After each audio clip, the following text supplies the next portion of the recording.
안녕하세요. 2025년 12월 16일. 오늘 저희가 함께 살펴볼 자료들을 바탕으로 지금 경제가 어떻게 돌아가고 있는지 한번 깊이 파고들어 보겠습니다. 오늘 자료들을 딱 봤는데 솔직히 좀 혼란스럽더라고요. 그쵸. 한쪽에서는 코스피가 그 중요한 4천선 아래로 그냥 속절없이 무너졌어요. 시장 전체에 빨간불이 아니라 파란불이 켜진 거죠. 그런데 또 다른 쪽을 보면 서울 아파트 값이 45주 연속 올랐다는 이게 믿기 힘든 데이터가 떡하니 놓여 있단 말이죠. 네, 완전히 다른 두 개의 세계가 공존하는 느낌이죠. 맞습니다.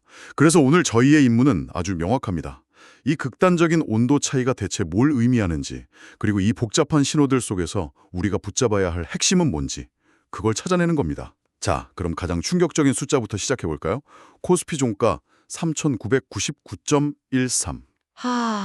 정말이지 소수점 두 자리까지 일부러 맞춘 것처럼 공포감을 주네요. 정말 그렇죠. 4천이라는 숫자가 가진 그 상징성이 워낙 크잖아요. 네, 그래서 3,999.13은 3,900보다 투자자들한테는 훨씬 더 큰 심리적 충격을 줍니다. 이게 단순한 숫자가 아니거든요. 시장이 버텨왔던 어떤 믿음의 경계선, 그게 무너졌다는 신호로 받아들여지는 거죠. 하나의 방어선이 뚫렸다는 느낌이군요. 네, 게다가 전일 대비 2.24% 하락이라는 건요, 그냥 미끄러진 수준이 아닙니다. 이건 누가 절벽에서 밀어버린 수준의 낙폭이에요. 하루아침에 시장 분위기가 냉각기를 넘어서 거의 빙하기로 들어섰다. 이렇게 볼 수 있습니다. 네, 누군가가 누구였는지 자료에 명확하게 나와 있더라고요. 외국인하고 기관. 근데 제가 궁금한 건 이겁니다. 자료에서 말하는 하락 원인 세 가지 있잖아요. 글로벌 AI 거품 논란, 중국 경기 둔화, 그리고 외국인 매도. 네. 사실 이거 몇 달 전부터 계속 나오던 이야기 아닌가요? 새로운 악재도 아닌데 왜 하필 오늘 이렇게 강력하게 터져나온 걸까요? 이 익숙한 재료들이 갑자기 치명적인 독이 된 이유가 있을까요? 아주 중요한 지적이십니다. 바로 그 타이밍이 문제죠.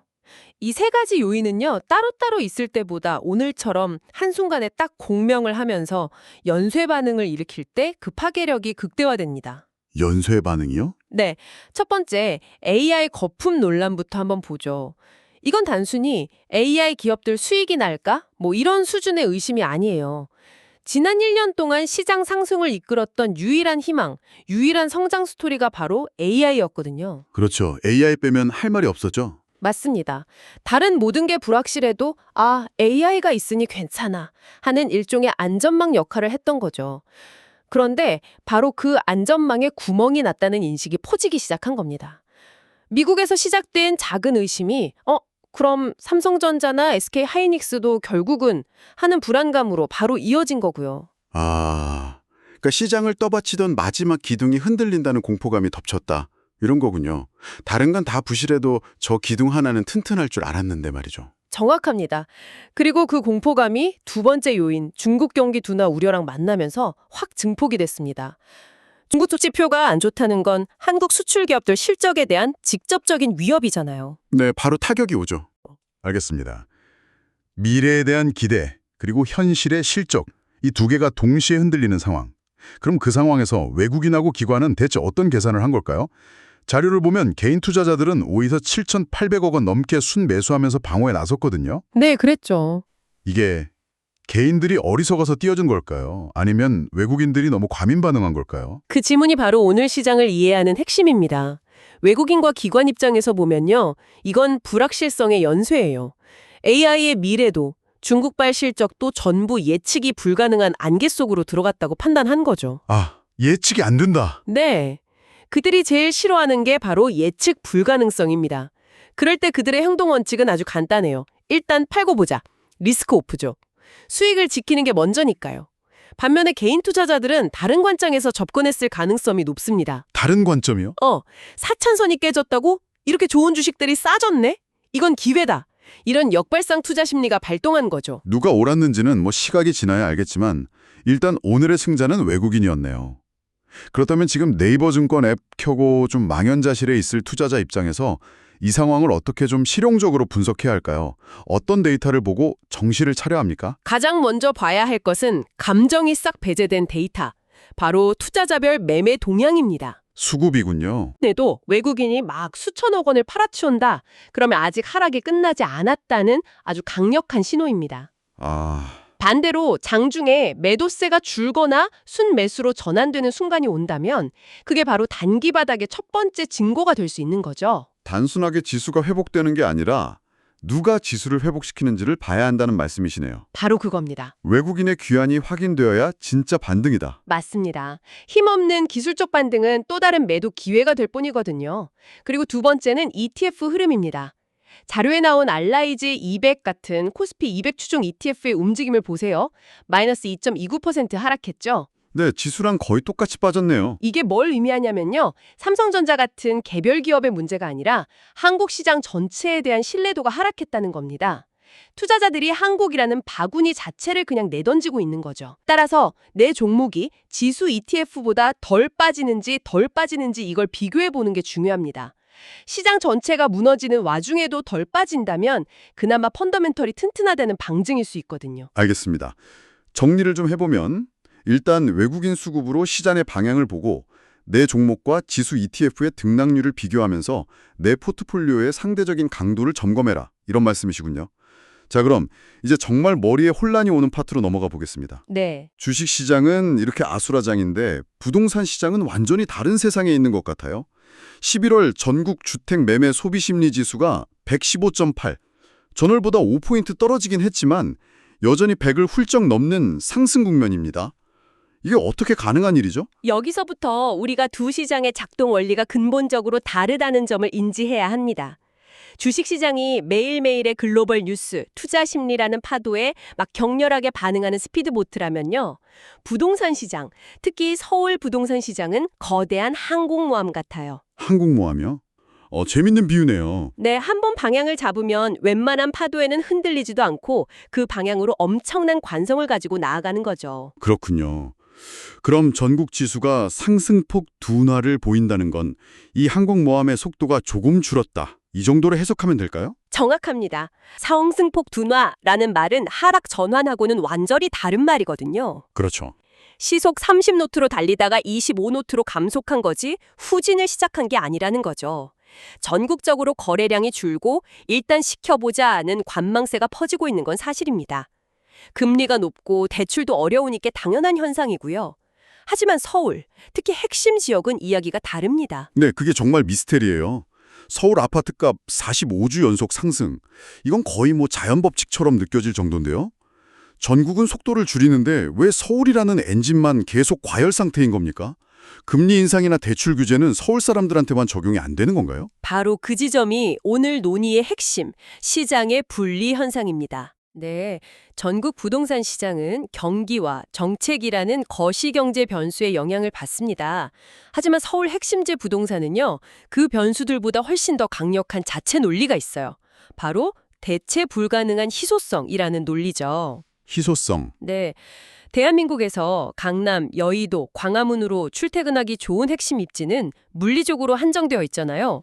그런데 그곳에 살고 싶어하는 수요, 그리고 그곳을 가장 안전한 자산으로 여기는 투자 수요는 줄어들지가 않는 겁니다. 아, 그러니까 일반적인 부동산은 사는 곳, 그러니까 사용가치의 개념이 강하다면 서울 핵심지 부동산은 안전자산, 자산가치로서의 성격이 훨씬 더 강하게 작용한다? 이 말씀이시군요. 와, 완벽한 이해입니다. 마치 금이나 달러처럼요. 맞아요. 경기가 안 좋아지면 사람들이 자동차나 가전제품 소비는 줄이지만 오히려 금이나 달러는 더 사 모으죠. 지금 서울 핵심지 부동산이 딱 그런 역할을 하고 있는 겁니다. 불확실한 주식시장에서 돈을 뺀 자금 중 일부가 그래도 서울 아파트만큼 확실한 건 없다는 믿음 아래 부동산 시장으로 계속 유입되고 있는 거죠. 이게 바로 금리나 대출 규제의 영향력을 상쇄할 만큼 강력한 수급 불균형의 힘입니다. 정말 놀랍네요. 그렇다면 네이버 부동산에서 집을 알아보는 분들 입장에서는 이 분리된 시장을 어떻게 활용해야 할까요? 접근법이 완전히 달라야 할 것 같은데요? 네, 완전히 다른 두 개의 지도를 가지고 접근해야 합니다. 만약 비서울 지역이나 서울 외곽 지역을 보고 계시다면 상승폭 둔화와 거래량 감소에 주목해야 합니다. 이건 구매자에게 협상력이 생기고 있다는 신호거든요. 아, 매수자 우위 시장으로 가고 있다는 신호. 그렇죠. 급하게 집을 팔아야 하는 집주인들이 내놓는 급매물이 나올 가능성이 높아지고 호가를 조금 깎을 여지도 생길 수 있죠. 조급해할 필요가 전혀 없습니다. 반대로 서울 핵심 지역을 보고 있다면요? 그곳은 여전히 판매자 우위 시장입니다. 하지만 그렇다고 맹목적으로 추격 매수하는 건 위험하죠. 이럴 때 가장 유용한 도구가 바로 네이버 부동산에 있는 실거래가와 호가 데이터의 비교 분석입니다. 실거래가와 호가. 네. 예를 들어서요. 어떤 아파트의 최근 실거래가가 20억인데 현재 나와 있는 매물들의 호가가 20억 5천, 21억, 22억 이렇게 계속 올라간다. 그러면 상승 에너지가 여전히 강하다는 뜻입니다. 하지만 실거래가는 20억인데 호가가 20억 근처에 머물거나 심지어 19억 8천 같은 매물이 나오기 시작한다면 아무리 45주 연속 상승했더라도 그 상승세가 한계에 부딪히고 있다는 신호로 해석할 수 있습니다. 이 둘의 격차, 이 스프레드를 꾸준히 추적하는 것만으로도 시장의 미세한 온도 변화를 감지할 수 있는 거죠. 자, 그럼 이 모든 조각들을 한번 맞춰보죠. 한쪽에서는 글로벌 경제의 기침 한 번에 독감에 걸린 주식시장이 있고 네. 다른 한쪽에서는 어떤 외부 충격에도 아랑곳하지 않는 철옹성 같은 서울 부동산 시장이 있습니다. 이 두 가지를 종합하면 2025년 12월 16일 한국 경제의 자화상은 어떻게 그려질까요? 키워드는 극심한 불확실성, 그리고 자산시장의 양극화라고 할 수 있겠습니다. 주식시장은 투자자들이 위험 자산에서 도망치고 싶어하는 리스크오프 심리가 시장을 완전히 지배하고 있다는 걸 보여주고요. 일단 피하고 보자는 거군요. 네, 미래의 예측이 불가능하니 일단 현금을 쥐고 있겠다는 거죠. 반면 부동산 시장은 그 안에서도 안전한 곳과 덜 안전한 곳이 극명하게 나뉘는 양극화를 보여줍니다. 결국 이 모든 현상을 관통하는 하나의 결론은 투자 자금이 갈 곳을 잃고 헤매고 있다는 겁니다. 갈 곳을 잃은 자금이라 그게 투자자 입장에서는 어떤 의미를 가질까요? 매우 어려운 투자 환경이라는 뜻이죠. 주식에 들어가자니 글로벌 변수가 너무 무섭고 지방 부동산은 하락 리스크가 있고 서울 부동산은 이미 너무 올라서 진입 장벽이 하늘을 찌르잖아요. 결국 유동성은 풍부한데 이 돈이 생산적인 투자로 이어지지 못하고 단기 부동자금으로 떠돌거나 서울 부동산 같은 특정 자산에만 쏠리는 현상이 심화될 수 있습니다. 이건 경제 전체의 활력을 떨어뜨리는 요인이 될 수도 있고요. 오늘 분석을 통해서 여러분이 꼭 기억하셔야 할 핵심 마지막으로 정리해 보겠습니다. 먼저 주식입니다. 오늘의 폭락은 익숙했던 악재들이 한순간에 공명하면서 시장의 마지막 기대감마저 무너뜨린 결과입니다.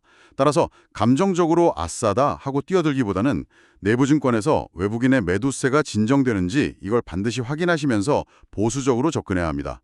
다음은 부동산입니다. 부동산 시장이 좋다, 나쁘다 이런 이분법적 접근은 이제 무의미합니다. 어디 부동산이냐가 모든 걸 결정하거든요.